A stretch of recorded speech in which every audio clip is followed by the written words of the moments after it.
What's going on, everybody? Welcome back to the Going the Distance podcast presented by ImmaculateSports.com. Twitter's at ImacSports.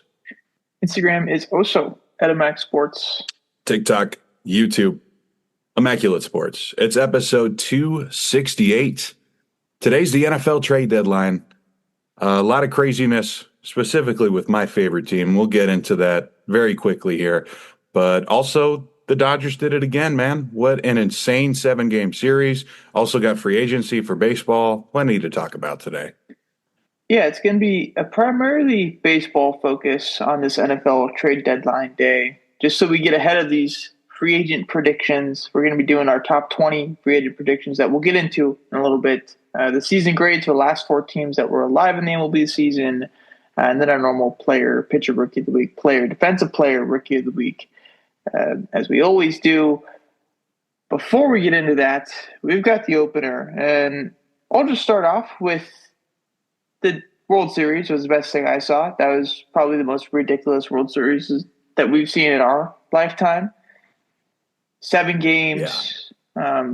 I'm sure we'll get into Yamamoto here in a little bit once we get our player and pitcher of the week, but his heroics were ridiculous. Just the sure, what the heck is going to happen in this game? What was so perfect? Miguel Rojas, the Ernie Clement deep fly ball to left center field that Andy Pages caught. Just a ridiculous Game 7, ridiculous series, phenomenal for the sport, and probably going to be the best World Series that we see for a little while. Yeah, that definitely an all-time matchup. I mean, I've seen some conversations with some of my friends arguing, Yamamoto versus Bumgarner. The beauty of baseball is it doesn't matter because everything that happens in the postseason, at least in my opinion, is just extra. It's just extra for these guys. Crazy amount of intangibles goes into being able to play this long of a season. And shout out to everybody on both teams. That was an incredible matchup.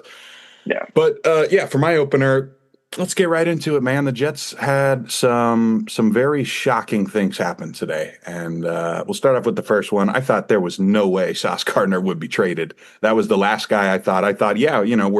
We're trying to get younger on defense. Sure, Aaron Glenn's coming in. He wants to do his own thing there, but Sauce Gardner had 6 years remaining on his contract, and I guess if you were to do it with a guy like that, you would trade him before the contract hits. So we only end up paying $800K of his massive contract. We get 2 first-round picks from Indianapolis. Should be, higher up, but still, the whole point here is we don't have a quarterback. That's the biggest issue. What's the one thing you can do to make sure you get a quarterback? Get a shit ton of picks. They also get A.D. Mitchell, and I know another guy, right? You look on Twitter and it'll be like, oh, that guy, he's a choker, fumbler, bust, whatever. It's like, dude, just take a look at the Jets receiver room. If Garrett Wilson doesn't play, this guy's our X receiver next week against Cleveland. So I'll take it.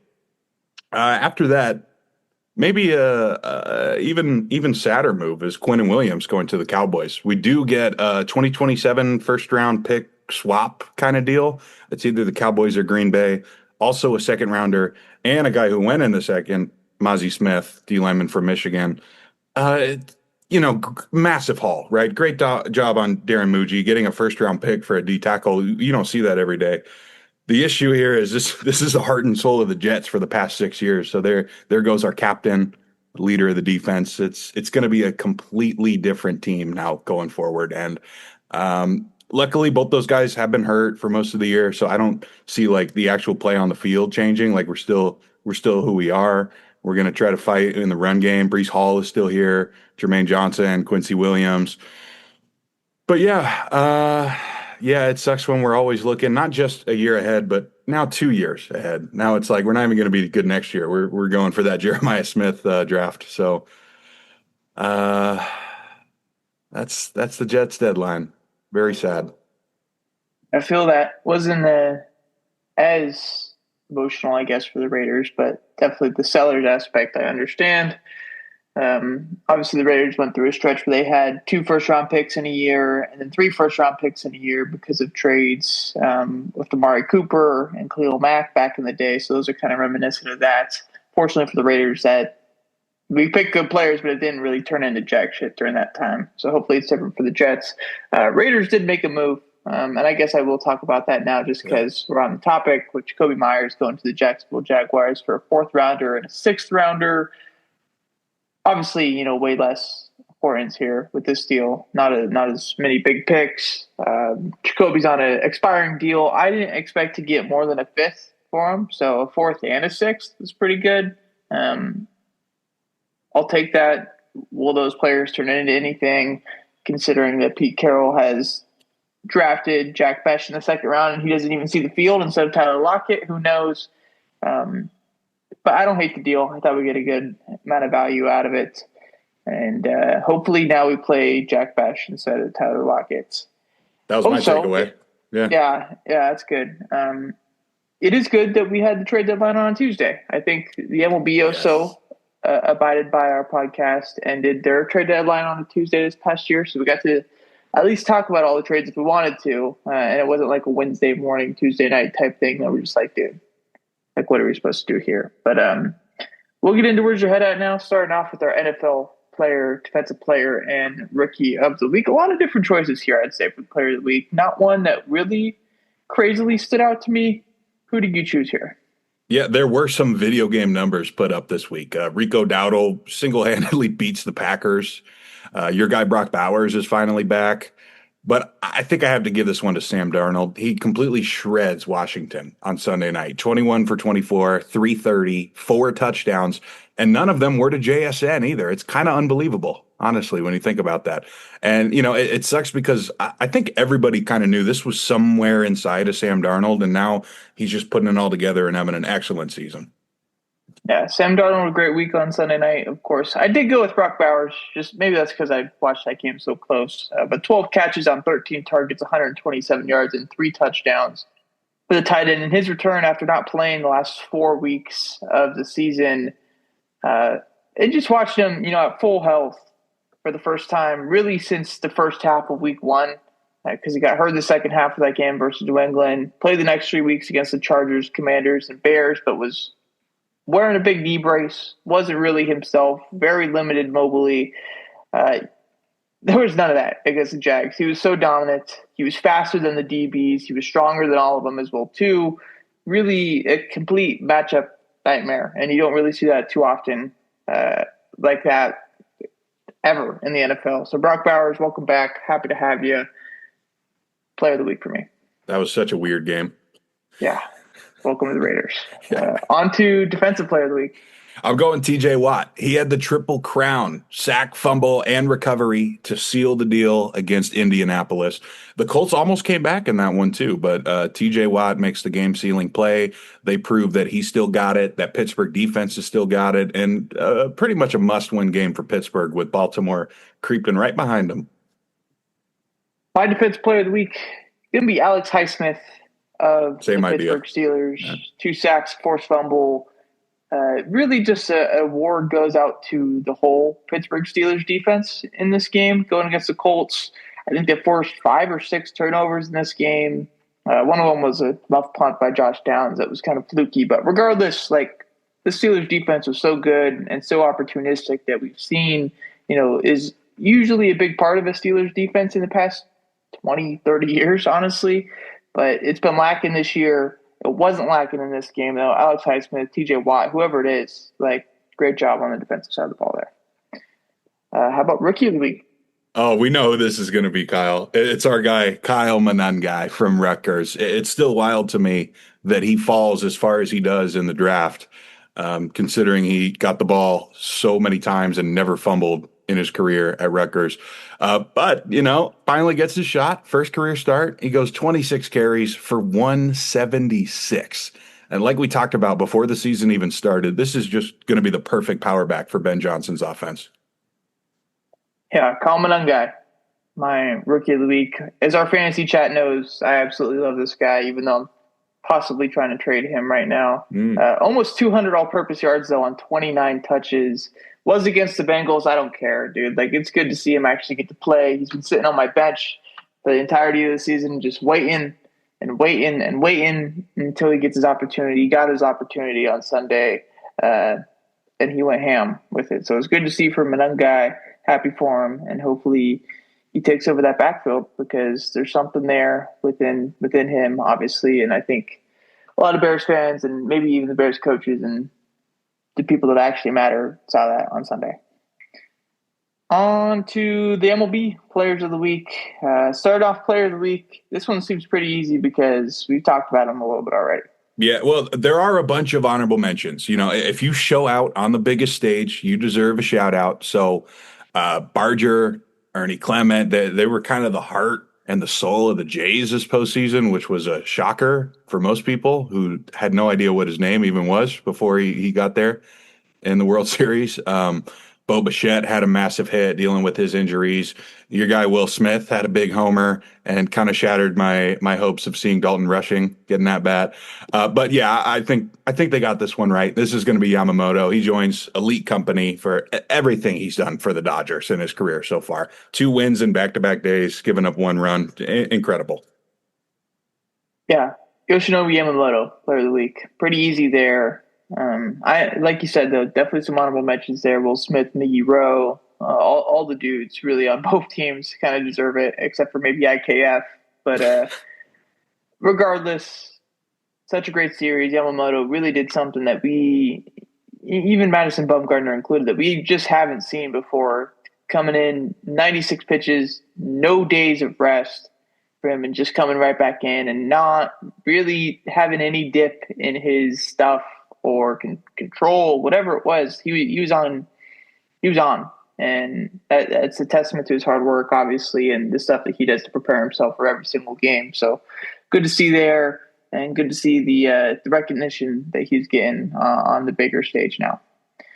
So I guess we could just skip pitcher of the week Yes. because it'd just be the same thing over. So we'll hop into rookie of the week, and Trey Savage got his award back this week. Yeah, the Trey Savage Award, I guess. Untouchable in Game 6. And then he comes into Game 7 as well, just as Yamamoto. So, I don't want to brush over that one either. That was incredible. And we're talking about a young guy, much younger than Yamamoto. 12 strikeouts in those 2 games. Definitely makes a massive name for himself, too, in a losing effort.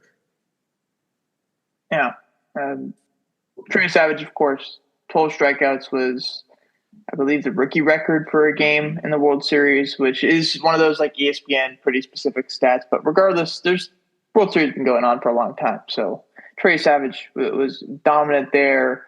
Obviously came in Game 7 as well, too. Gave up the homer to Max Muncy, but still, like he is him or like Will Klein, who didn't get into the series again. So there really isn't any other option here. Regardless, he deserves it. So Trey Savage, rookie of the week. Yeah.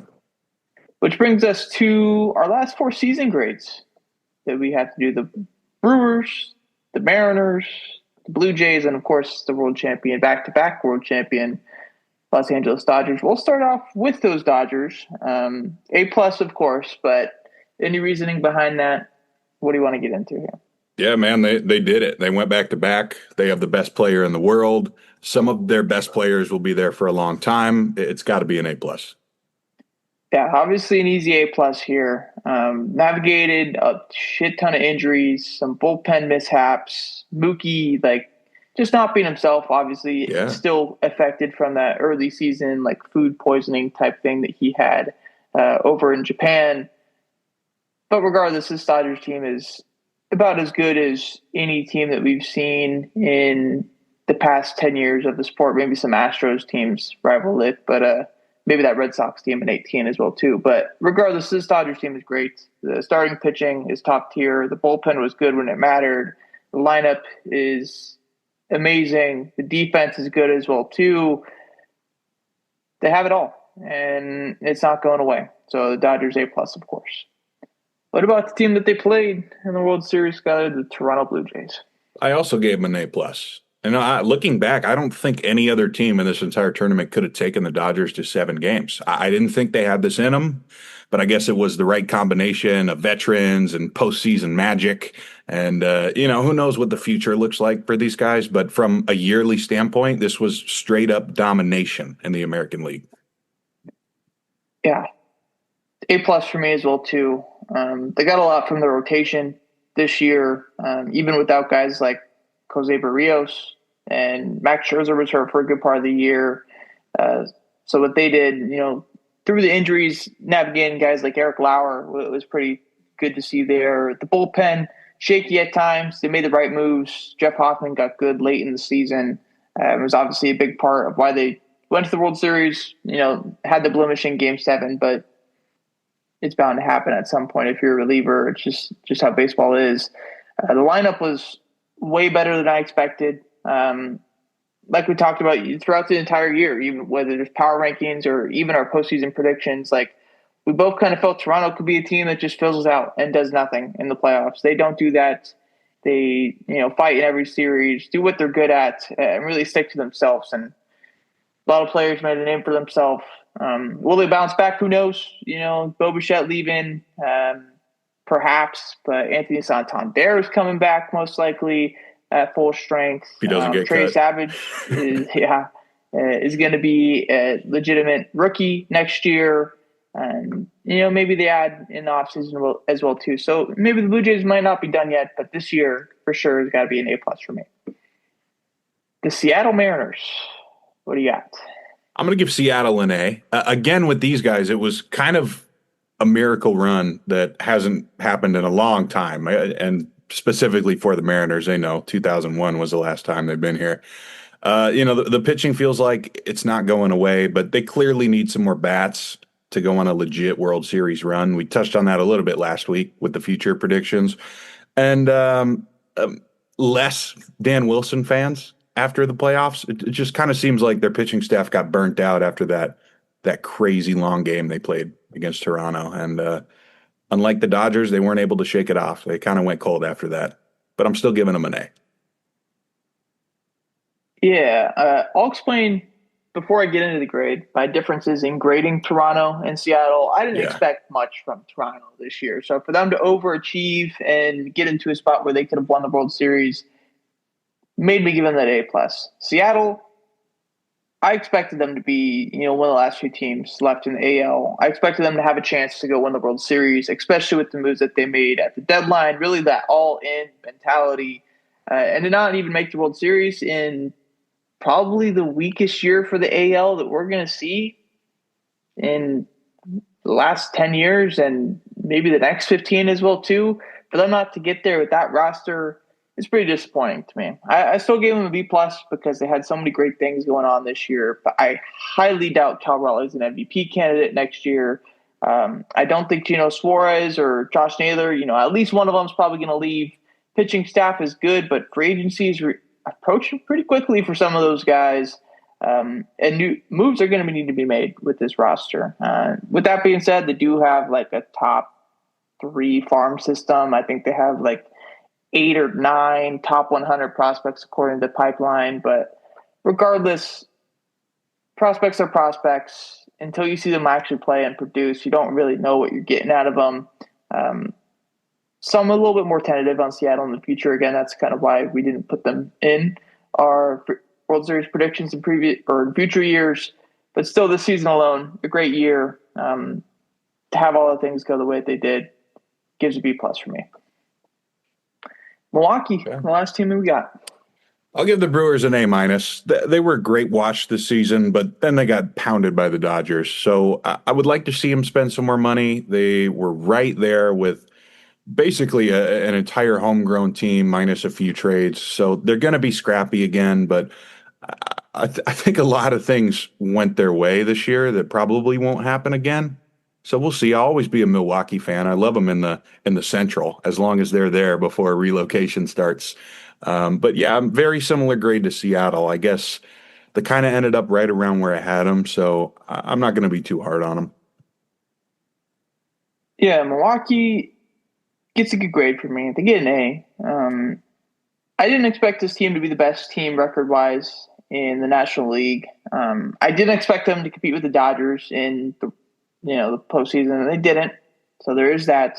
But for you to tell me that they won 95 games plus with that 7 WAR season from Jackson Chourio breakout that we kind of expected, and Christian Yelich was going through stuff the entire year. It pretty remarkable to see what Pat Murphy does with this squad, and Isaac Collins and Caleb Durbins and all these guys on this roster, the Jared Koenigs, like what the heck? Like this they turn out guys every single year in Milwaukee. It's a testament to the coaching staff and all the hard work that they do as well too. So I think is still a great year. I don't think there is a World Series within this team unless they have like just a ridiculous October run. I don't see it happening.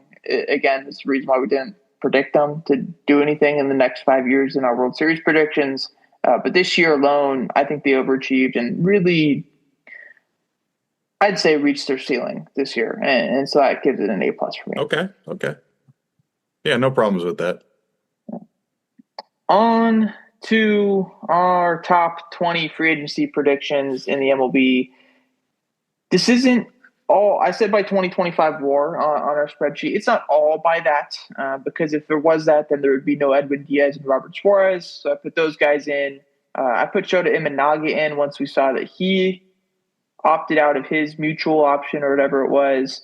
And then I put Munetaka Murakami and Kazuma Okamoto on here because they are probably the two biggest free agents. I know Murakami is for sure, but Okamoto I like as well too. So I put him in here for our top 20. So there are some guys that had some bad seasons this year that aren't going to be in here. Michael King is a big one to name. Zach Gallen. So if you want like our predictions for that, just like hit us up and we'll do them if you really if you really want to. But yeah, we just don't have the time for the other stuff. So we'll get it started with the guy who actually led all of these guys in 2025 awards. Kyle Schwarber, ton of homers, really interesting free agents. Where do you have Kyle Schwarber landing? I'll start this off by saying I am way less confident in my picks this year than I was last year. Last year, in a work poll thing, I tied for first, and we both did pretty good on the podcast. This year could go anyway. I think a lot of teams are sick of watching the Dodgers, so we may see some surprises. But let's get right into it with Schwarber. I think the Phillies really want him back, but for over $30 million a year, I just don't know if that's possible. So if Toronto has extra money to spend, they already have an older lineup. Why not run it back with one of the top power hitters in the league? I think that would be a great fit. We'll just see how much they're willing to spend again. Yeah. Schwarber, I think, is going to demand a lot of money. He's 33, but his bat should be fine as he ages. So I don't really see there being like a 2-3 year limitation with him. I'd say there's going to be at least a 5-year deal and a bit of a fun place for him to go. I have him going back to the Cubs. Seiya Suzuki only has one more year on his deal. Kyle Tucker, this kind of foreshadows him not going back to the Cubs, which we already kind of expected. Schwarber takes a DH. Seiya goes back to right. This is the power bat that I think fits really well in that lineup. Even with guys like Ian Happ, Dansby Swanson, Seiya Suzuki, like those are right-handed power hitters that they can do something with. Having a big lefty like Schwarber to add with PCA, I think really works there. And of course, he's already loved in Chicago. Like it's not going to be hard for him to fit back in there. So 5 years, 140. I think just a little bit too expensive for the Phillies, and maybe I have them getting somebody else on this list once we get down there. On to Cody Bellinger, who also had a 4.9 WAR season, his highest since his MVP season in 2019. I think Cody's going back to the Yankees, and I think the Yankees really need Cody to continue this. And, I think he will end up coming back on a pretty big deal if they don't get Kyle Tucker, which is kind of the first domino to fall here, you would imagine.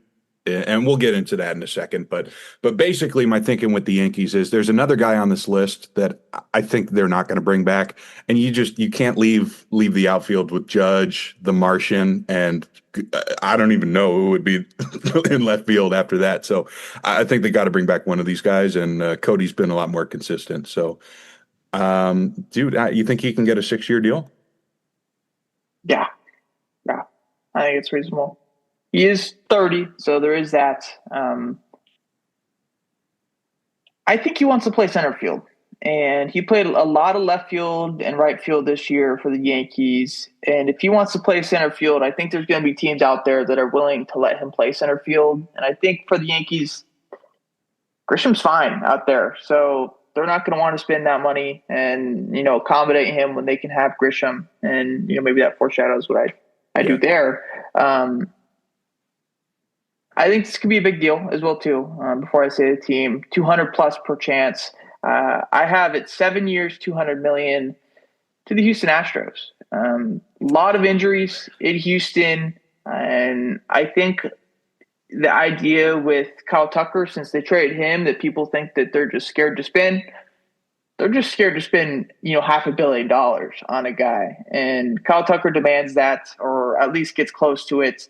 Cody Bellinger does not, and I think he's still a very serviceable player. I think the swing fits that ballpark as well, too, with a lot of that pull power that he has, kind of that short porch in Minute Maid that's not Minute Maid anymore, Dakin Park, whatever. But I think Cody Bellinger to Houston fits here. So 7 years, $200 million. Mm. Next up, probably the biggest fish, not probably, definitely the biggest fish in this free agency, Fandasco. That's not a word, Fandango, whatever. Kyle Tucker. Yeah. Where do you think King Tuck resides?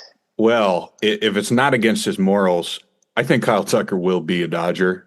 Their biggest issues this postseason, if you can even call them issues outside of the Mookie Betts stuff, was Alex Call, Teoscar Hernandez, and Pais. So I definitely think this guy's getting 8 to 12 years. It's up to our guy Kyle. There's only a few teams that are going to be able to pay him here. Probably Yankees, Toronto, Boston, and the Dodgers. Maybe you'll have a hidden team for me. I don't know if Seattle's going to be willing to do it. So I am going to do it. I'm going to say, why not? The Dodgers haven't failed yet at this, going after the top guy. So until they stop, I'm giving them to the Dodgers. He's definitely, going to get the biggest contract this offseason. So you automatically just think big markets. However, for the Dodgers, it doesn't exactly fit to me. I think there's a good amount of money owed to, or I know there's a good amount of money owed to Teoscar Hernandez. I know they like Pages. Left field's a bit less, sure, but there's definitely guys that they have out there. Jose De Paula is close. Zaire Hope's about a year away. And I do really think that they like those guys and want to play them eventually. So I don't have them go to the Dodgers. The Yankees, if he goes to the Yankees, Judge goes back to center, or does Tucker play left? I don't know. They can't play DH because Stanton's there. Yeah. So I don't see him going to the Yankees. I don't see him going to the Mets either.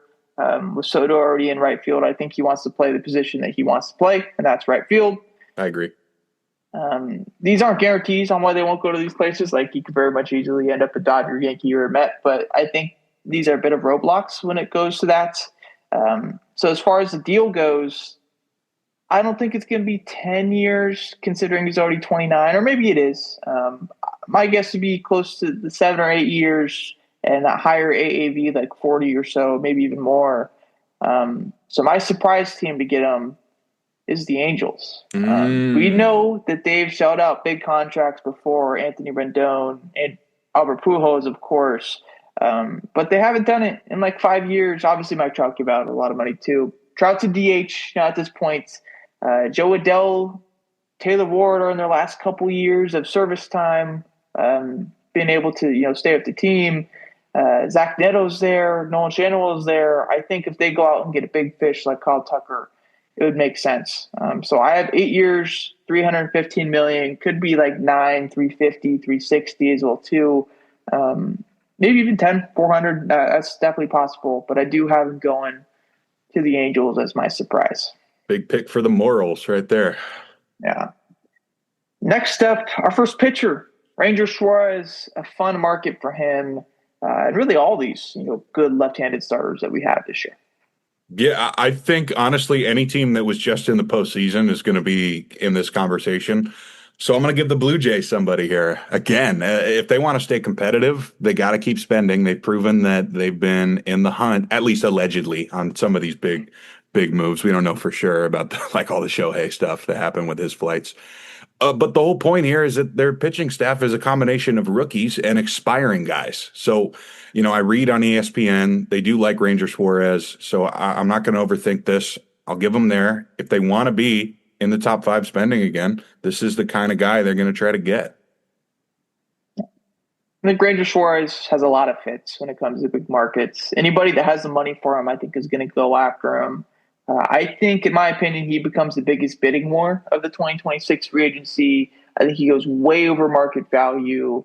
And because of that, the team that can spend the most over market value, in my opinion, is the Mets. The Mets rotation needs a big-time starter, and instead of being the four-starter in Philly, he could be the ace in New York, and I think that's pretty attractive to him.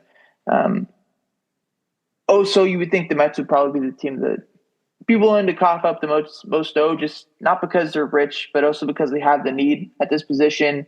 Unlike the Dodgers, they just do it because they can. So I'll go 7 years, $220 million for Ranger Suarez, who gets a bag from the Mets. Another good lefty starter right after him, just a couple years older, Framber Valdez. Yeah, I think Houston is going to try as hard as they can to bring him back. Like you said, if this is under $500 million, they should be able to compete with whoever. But who knows if they want to do that? Maybe they're ready to rebuild the rotation around Hunter Brown. So I changed my mind. I think this is another guy who's going to be a very hot commodity, and I'm going to send him to San Diego. Cease could always come back, but I think if they go all in, which is another team that has to play the Dodgers a bunch and is going to be pissed off at that situation, it's going to be starting pitching for San Diego. Another team the Mets could go all in for too, though, like you said. Of course. When it comes to Valdez, I think he's a very slight tick off from Suarez. He's 2 years older. I think Ranger stuff has a little bit more of a slight edge at this point. But because of that, I do expect him to be a tad bit cheaper than Ranger Suarez. I think he probably waits for Ranger to sign as well too, unless it's like an ego thing for him and he just wants to, be the guy that quote unquote sets the market, even though he probably doesn't. Yeah. Regardless, I think if a team is aggressive on him early in the offseason, they could get a solid deal on him if it doesn't, go into March or whatever. So I also have him going to the Padres. Nice. 5 years, $145 million is what I have. I think the Astros pretty confident with their ability to turn pitchers into something. They've done it a ton. I think they do it with young guys, and I think they do it with vets this year as well too. But nothing as expensive as Framber Valdez. So he goes to the Padres. Next up, back to a position player, and we're talking Bo Bichette. This, I think, was the toughest one for me because, you usually start off with these predictions. All right, what kind of deal is he going to get? This could go either way because he was hurt last year. So someone might get desperate and give him 8 years, but I kind of went in a different strategy here. I'm thinking 4 years for Bo Bichette. And I could totally see him going back to Toronto. But right now I have the money going elsewhere. The Giants and the Mariners feel like pretty good fits. I just don't think this is going to be number one on their priority list. So how about Detroit? If this is really the beginning of the end for the Skubal era, I think they should go all in. And Gleyber Torres has an option, I know, but if they can replace him on a similar, probably more money per year, but get a guy like Gleyber, maybe a little more confident in his bat on a 4-year deal instead of approve it, they should do it. Yeah, the Bo Bichette sweepstakes reminds me a lot of the Trevor Story sweepstakes that we saw a couple of years ago. There's that kind of concern. I mean, the Rockies and the Blue Jays were definitely different, chapters of their rebuilds and whatnot. But there was, legitimate concern that Bo Bichette could have been traded at the trade deadline. It doesn't happen. Going into free agency, he has that kind of, is he going to play short? Is he going to play second? We have that with Trevor Story. And the injury stuff, I'm not too concerned about, but that is a bit of a similarity there. My biggest question with him is what position does he end up playing? I think shortstop, second base, third base are all possible, but I'd probably lean second or shortstop depending on the situation. Toronto feels like the obvious choice, but I do not think he goes back here. And the team I have him playing for actually will have him play third base. It's the Arizona Diamondbacks. I think he could move into second in the future if they, end up deciding that Ketel Marte is a bit too expensive for them once they get into that situation that they'll have to deal with somewhat soon. But they spent big money on Corbin Burns last year, shows that they want to win. I think they made a lot of good moves at the trade deadline to get rid of some of their expiring contracts. So I wouldn't be shocked if some of those guys even want to return back to them. So I think they could do 8 for 220. I think that's reasonable for them. And if Bichette turns into the player that he was in previous years, and he's only 28 years old, and you were the team that said, you know what, Bo, we do believe in you, and we are going to give you that $200 million contract, I think Arizona fits here. Although he could also be the guy that gets the Bregman type of deal, 3 for 100. I don't think it'd be 120, but an opt out after each year as well too. Proves on himself or bets on himself, and tries to go get something next year. But then next year we also have the lockout, so I think players might be trying to avoid that a little bit, considering the money teams might be a little bit scared to shell out there. So I think some free agents are definitely going to have higher emphasis this year to get those longer term deals. Okay. The next free agent we have is Eugenio Suarez. Hit a shit ton of homers this year. Where do you think Gino goes? I could see Suarez being like an odd man out for some of the bigger markets. So I have him going to Cincinnati, and just like to take the money from a team like Cincinnati who desperately needs power seems like where he'll end up. And, I've heard some rumors about Arizona too. I don't know. I feel like this is one of those moves where he takes the money though. I like the return aspect back to Cincy. I do think he is affordable for a good amount of teams. He's 34 years old, so we're probably looking at 3 years max, in my opinion, unless he goes to like Colorado for 5 years or something. I do think Seattle has a higher chance of landing him over Naylor, so I will say that. And because of that, I think he does stay in Seattle. 3 years, $66 million is the deal I gave, so 22 AAV. Think it makes sense. He hasn't exactly had the best, macro numbers in his times in Seattle, but $66 million is $66 million. So I think he stays there. Next up, Pete Alonso, the polar bear. I think Pete Alonso should stay with the Mets. And, of course, it's Cohen, right? So they could take this money and just be like, hey, what's the big thing that knocked us out of the playoffs last year? The rotation, and just spread the money elsewhere like they have before. But this is a guy I think should have his number retired by the Mets and finish his career there. So I'm not going to get too complicated. He should go back to the Mets. Yeah, it feels like a guy that should stay. But Freddie Freeman leaving the Braves taught me one thing. Yeah. And that's that anything is possible. So I went a bit of a surprise. I went with the Boston Red Sox. I think Bregman's a little bit too pricey for the Red Sox, and Tristan Casas is a little bit too much of an uncertainty. And Alonso provides that similar production from the bat, at least to Bregman, but is likely going to be quite a bit cheaper than him. I have it being 6 years, 150, so it's still, good amount of money, of course. But this guy fits right into that lineup. The power for Pete Alonso just hitting loops over the Fenway, Green Monster, I think, is a very realistic site. And I think it's a place that he would enjoy as well, too. So I have Boston going from one awkward first baseman to another in Pete Alonso. Next up, Alex Bregman. Yeah, I'm doing the opposite of you here. I really want to see Alex Bregman figure out something with Boston. He feels like such a great fit there. And, maybe these guys do flip and we see Bregman go to the Mets because they've had a bunch of infield troubles. And I definitely have another option for them later down on the list. But for now, I'm going to keep these two guys where they're at. I hope they figure it out because he seems like a pretty good leader for all those rookies in the infield there. Bregman's going to be pricey. He's a big-time hitter with valuable postseason experience that is just a smart hitter as well, too, and has some pretty good underlying stuff as well. So this is where the Mets hop in. Yeah. Vientos goes to first, Baty to second, Bregman to third, Jeff McNeil to either DH or left field, and they figure out what to do with Nimmo after that. He's 32, so I don't think we see more than like 6 years-ish. I think the Mets could be willing to go away from the long-term and go the more expensive short-term. So I do have 5 years, which isn't short-term, but still less than 6. 5 years, $192 million, so just off that 40 AAV that he was getting this past year. I think New York is willing to spend this type of money to go get Bregman, and that makes them It's been at least $400 million now at this point with Ranger Suarez and Alex Bregman. Next up, Dylan Cease. Yeah, I think Dylan Cease is probably going to be a little more difficult to bring back than a guy like Michael King. So I do have Dylan Cease leaving and going to the Mets.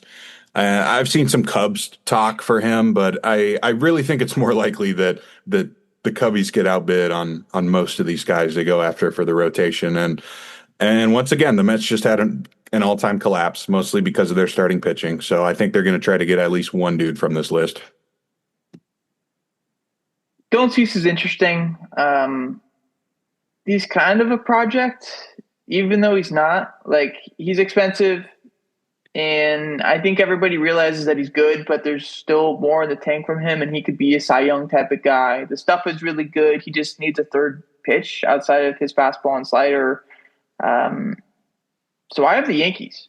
I think it's just a good team to have projects like this that can spend a lot of money and go for these reach type guys. And they also don't need them to be a one starter because they have Garrett Cole, Max Fried, Carlos Rodon, Cam Schlittler, Louis Eel, Clark Schmidt, Will Warren. And maybe that saying all those guys is the reason to not sign them.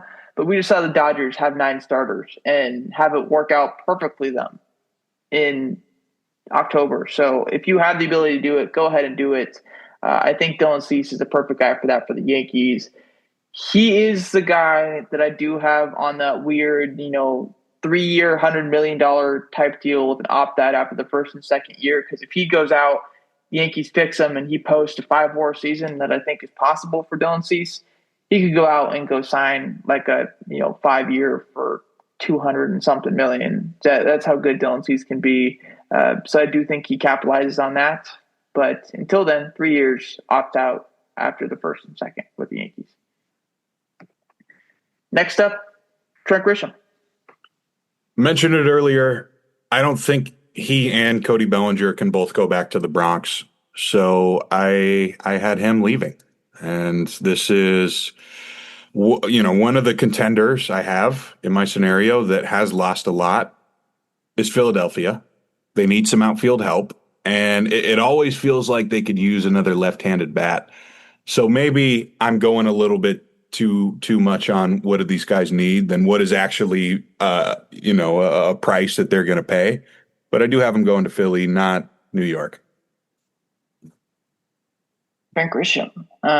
He just had the most complete season of his career. Over 3 WAR. His swing fits the stadium in New York. He can stay in center field if Cody Bellinger is gone. Easy pick is back to New York, and that's what I'll do. Especially since I already predicted Bellinger to leave New York. He's only 29 too, so wouldn't be shocked if we see a bit of a longer contract here if the Yankees think that he can keep this up.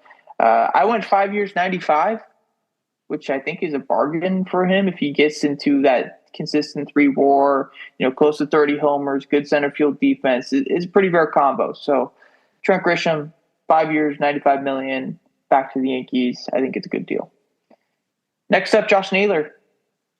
Yeah, maybe hinted at it earlier with the Suarez signing to the Reds, but I really think that Seattle needs to bring him back. And I know things get really complicated when you bring up money because is Seattle actually going to give this guy a long-term contract? Probably not. It's all up to Josh. And I kept him in Seattle because that's what I really want to see happen. It seems like a perfect fit. They really need a power bat that can prove he can hit in Seattle. And, maybe he does get the bag from somebody. And I'm sure you'll mention it right here to me. So I'll end my conversation there. I think Josh Naylor feels like a Mariner to me. That's why I didn't move him. Josh Naylor's pretty underrated in my eyes. 3 straight years of at least 2.3 WAR. He's only 28 years old, 28 or 29. I think we could be looking at a little bit more than 4 for 80, like Fangraph suggests to me. I do think he demands a little bit more than what the Mariners are willing to pay, especially if they bring Suarez back like I had. If they don't bring Suarez back, then I think money could go to Naylor. I actually have him going to Cincinnati, so it that's kind of awesome. works out there. Spencer Steers currently slotted as the projected first baseman for them next year. they got no problem moving off the steer. It's 5 years, 100 million is what I did. So they kept the 28 AV, just gave him that fifth year of the deal. I think Arizona is another possible team for him to go back to. I think that works as well. If they want to do him and Bo Bichette, then go ahead. I just don't think they'd be able to spend that much money. But Arizona is a team that makes sense. But the Reds are the team that I have landed on. Next up, starting pitcher, Merrill Kelly. Pretty fittable into a lot of spots. Yeah, Merrill Kelly is another one of those guys. You probably aren't freaking out if he goes back to Arizona. It makes sense. But I'm not going to do that. I'm going to predict for the second time this year, he finally ends up with the Cubs. I think we'll get into Imanaga later, but it sounds like he's out of there. Steele is injured. They got to do something. It doesn't need to be big, but they got to do something if they want to compete again. And, Kyle Tucker, that's its own issue, but it starts with the rotation. Merrill Kelly, like I said, fits into a lot of spots. He's not going to be super expensive. He's 37 years old. It's a short-term deal. Realistically, probably like 15 to 20 teams are going to send this guy an offer. I think the Angels make a lot of sense, especially if they sign Kyle Tucker, like I said. So I have him going there 2 years for $36 million. Fits in right behind Kikuchi in that rotation. Kind of that low budget, right now fix for a rotation that can use that in Merrill Kelly. Next up, Ryan O'Hearn. I got Ryan O'Hearn going to the Rangers. I don't think Texas is going to quit going after these type of guys. Obviously, Berger and Jock Peterson were pretty bad last year, and they were in trade conversations with O'Hearn before San Diego got him. So why not? Why not keep taking shots? I feel like our division is, I don't know, maybe it's because of the way Seattle ended their season and has so many pending free agents. It seems kind of wide open again. Ryan O'Hearn, I said is a cheap version of Josh Naylor. There's a lot of possible platoon fits. Obviously, I don't think he wants to be a platoon. Yeah. And I think Naylor's kind of set the idea of that. So I think he waits until Naylor signs to kind of see what his market is. I think Naylor's market very much reflects into Ryan O'Hearn. So I have 3 years, $45 million to the Mariners. He's the cheaper option for them. Instead of starting Luke Raley, they could start O'Hearn. And I think there's not that huge drop-off from O'Hearn to Naylor either. Gleyber Torres, fun one. Yeah, I don't think Detroit's going to end up giving him what he's looking for, a 4-year deal probably. And then again, that's what I have. One of my most shocking picks is Bo Bichette going to Detroit. So if that doesn't happen, this blows my whole thing out of the water. But, I'm going to send him to a team that can't afford that deal. The Mets miss out on Bregman in my situation. So I'm going to send him over to New York. I just don't know how much Jeff McNeil and Nick Madrigal are going to really push the needle for a team with championship aspirations here. Again, another guy that should have a lot of teams in on him. He's a versatile player, can play second, short, or third if you really need him to. Has playoff experience, of course, with the Yankees in his time, and I guess Tigers as well, too, in his past year. Solid bat that makes good swing decisions and has some sleeper pop. Still only 29 years old, 7 years of service under his belt, so I think that's pretty rare to see as well. So I think there is a good chance he gets a good market. I have it being 6 years, $120 million to the Toronto Blue Jays. He's the guy that fills the Bo Bichette hole. Sure. I think he can make that work. I think he fits their type of player as well too. The higher contact, strike out less, force walks type of guy. So Gleyber Torres to the AL champs in the Toronto Blue Jays.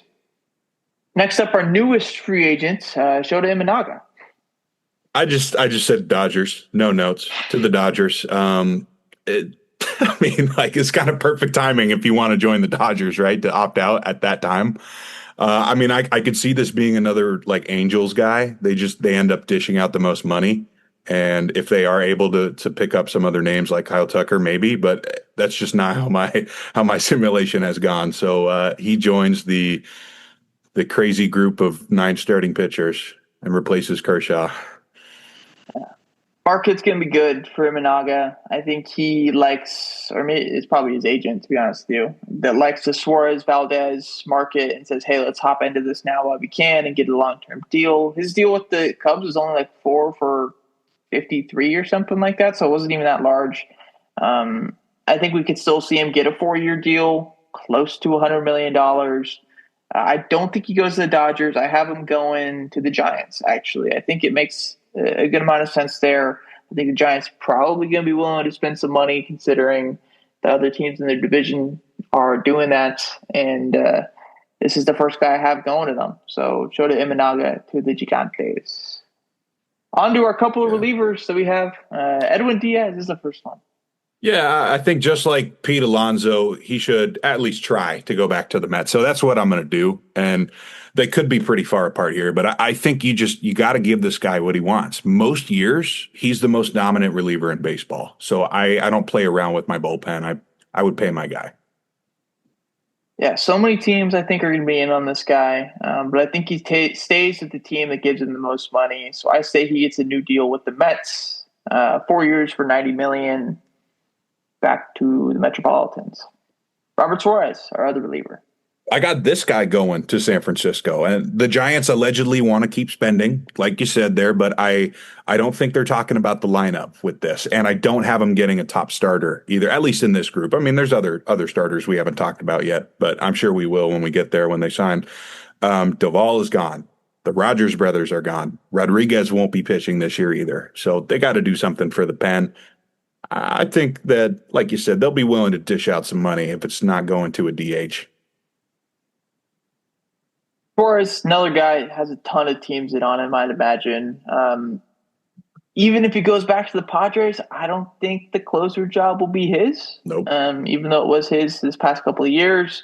I think it really is his choice where he wants to go besides that. So I have the Cubs.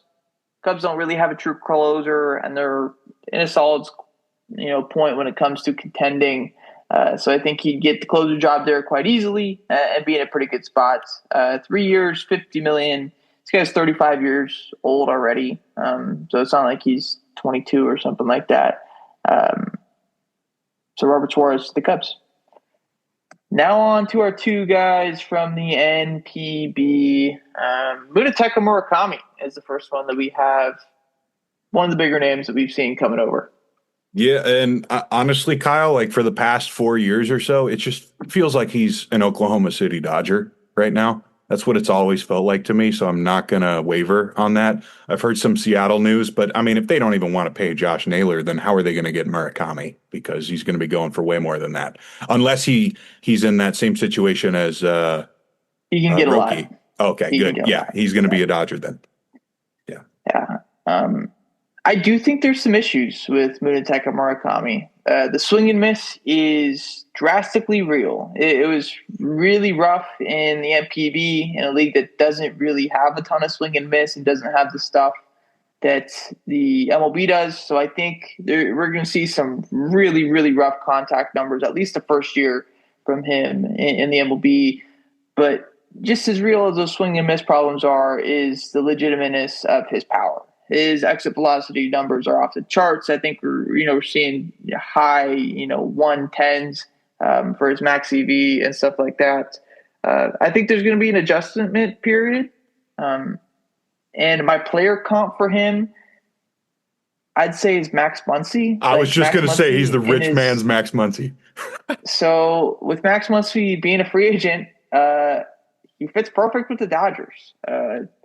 I have 8 years, 175, which if you're like, whoa, that's a lot of money for Max Muncy. If you were to give that to Max Muncy 8 years ago when he was 26 years old and has this good stretch with the Dodgers, I think it'd make a lot of sense. So Munetaka Murakami, 8 years, 175 to the back-to-back champs as they become partially located in Japan. Yep. Our other MPB guy is Kazuma Okamoto, third baseman, first baseman. I'll save my opinions about him once I get to him. Where do you have him going? Okay. So again, I don't know too much about this guy. I know his numbers and I know what his agent has said. It sounds like he's probably not getting 6 years. So I'm going to give him to the Padres, similar to the move that they got earlier with the pitcher, Framber Valdez. Of course, they'll need another left-handed bat too over there. But if O'Hearn does leave, that's an open spot right there. This guy feels like he's right up their alley. Big power hitter from Japan. If you really aren't sure what to do with a guy like this, the West Coast is a pretty safe bet. I love Kazuma Okamoto. I think this guy's going to be really good. He is 30, so there is saying that. He's got solid power with good swing decisions. Not good, like really good swing decisions. He doesn't chase, pitches in contact. When he swings, he's making contact with it. The power isn't like crazy to me, but I do think he has that good like pull air type of swing that drives the ball to that like correct launch angle and stuff that he will hit a lot of homers. I'd say he's probably a 270 guy with 20 homers right off the bat. His comp for me, not trying to be racist, is like Seiya Suzuki without the swing and miss and a bit more or a bit less power, I'd say, than Seiya. But I do think the swing feels pretty similar. I do think there's going to be a good amount of teams in on him. My guess contract wise was 5 years, $75 million. I have him going to the A's. I would absolutely love this if we got this guy. I think he fits perfectly in our lineup. Walks, like I said, good swing decisions, makes contact, has good power. And as we've seen Sutter Health and Stadium in Las Vegas, it's going to be a launching pad. And I think he's a guy that can produce there and be a legitimate 80 RBI type guy for the A's right off the bat. So that's the one guy I have the A's get in. Had to wait until the 20th guy. But that's who I want as well, too. Maybe fun. That's wishful thinking. Yeah, for sure. On to the NFL trade deadline. I don't know how much time we have for this, but there's some stuff that Skyler's got. Yeah, I didn't even write any notes. I just wanted us to talk about. I think these are 4 deals that kind of went under the radar today that I like. We talked about Jakobi Meyers. Of course, if you have anything else, go ahead as your squad. But like you mentioned earlier, I think this is big for Jack Besh stock. I think how do you not get this guy onto the field, man? He was such a great player last year at TCU. Jakobi in Jacksonville. Travis Hunter can focus on rehabbing his knee now, I guess. Sit him for the rest of the year, whatever. Jakobi Meyers, great possession guy most times. We'll go over to the lesser-known Dallas deal. They get a new linebacker, Logan Wilson. Great dude. I watched him at Wyoming. Great tackler, good coverage. Kind of exactly what Dallas needs right now. And I don't even have the return, so it's probably a 6th or a 7th swap. I think it's a 7th. Yeah. Yeah. Well, there you go. It's funny, though. I will mention before we move on, all the Dallas fans were freaking out because they thought this was the big move Jerry was talking about last night. But good for them, man. You got to keep rebuilding the defense if you can't stop anybody, especially Jacoby Brissett. Similar move after that. This is an edge rusher, Jaelan Phillips from Southern California and the Dolphins going to Philly. Howie Roseman tried to get Myles Garrett. He tried to get Micah Parsons. And, of course, that didn't happen. So he settles with Jaelan Phillips. Very cheap again because he's coming off a torn Achilles. But if anyone can rebuild it and use some extra juice from a young guy on the defense, it's Philadelphia. And the last one I have, another perfect fit, in my opinion, Rashid Shaheed goes to Seattle for a 4th and a 5th. You can finally start phasing out Cooper Kupp. It obviously wasn't working. He's injured. They were throwing to guys I had never heard of on Sunday Night Football. So Shaheed is a legit deep threat, man. If Darnold loves to rip it. So I think this could be a really fun combination in Seattle. All right. I don't have anything. Yeah, there are some other things that happen, but there's no need to get into it. So we'll get right into college football Week 11 preview. The first ever, first of the season top 25 for the playoff literally just came out on ESPN. So we'll have some updated rankings for some of these teams. We'll start off Sunday morning. Excellent game.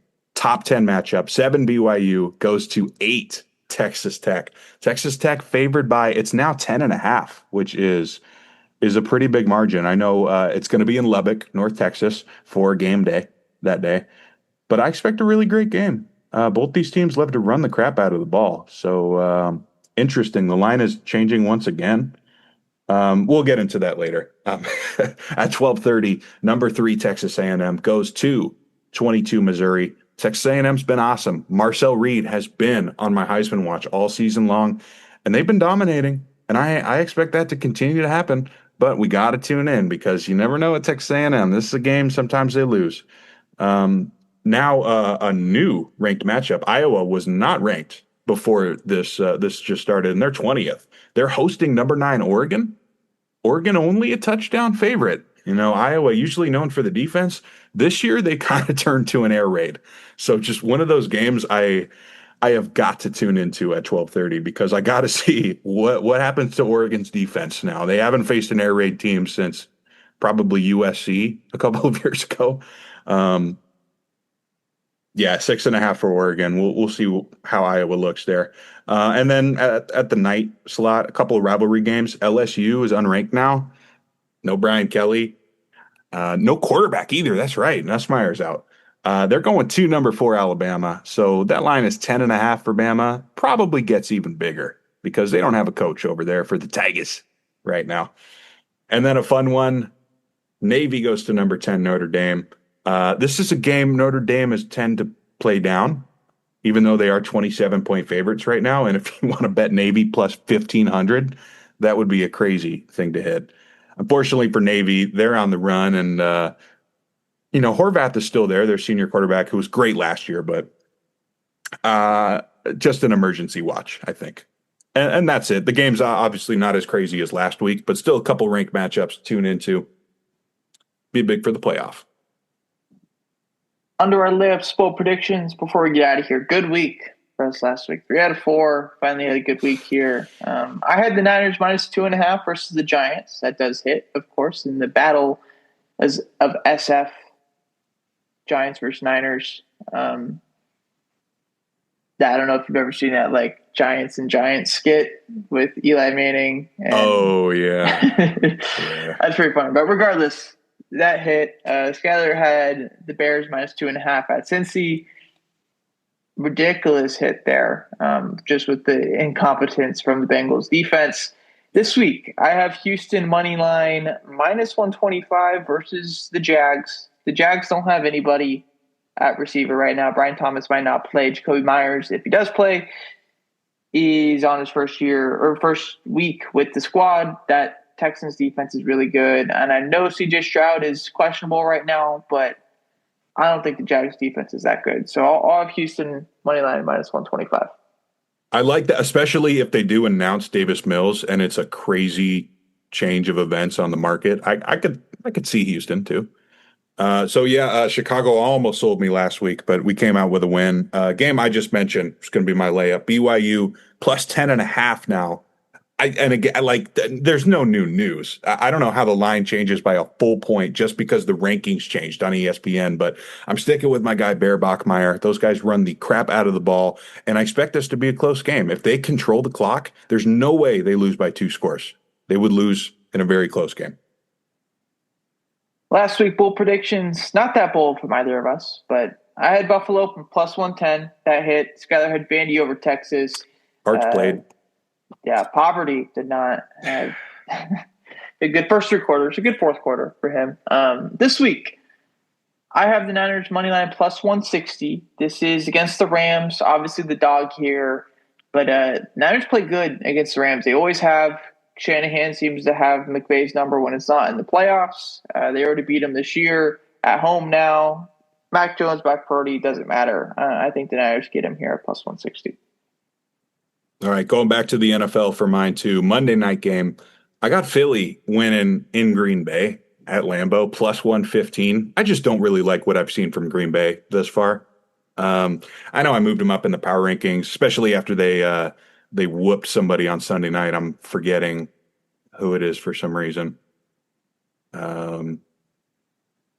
Anyways, Tucker Kraft is hurt, out for the season. That one really hurts, dude. I mean, I considered him probably the number 1 tight end through the 10 weeks of the guys who were healthy. That was a massive part of their offense, and I don't think they're going to be able to score a lot of points, so I'm going to take Philly in this one. Yeah. That's going to do it, though, for episode 268. Next week, 269. Back into football. Probably MVP and power ranking check in there. Yeah. Maybe some more college football stuff as we get more news. Maybe, I don't know, something with the trade deadline. Hopefully we get some sort of move in the MLB. I think stuff should start to not unravel, but at least some stuff goes out there. And yeah, any parting notes, Kyler?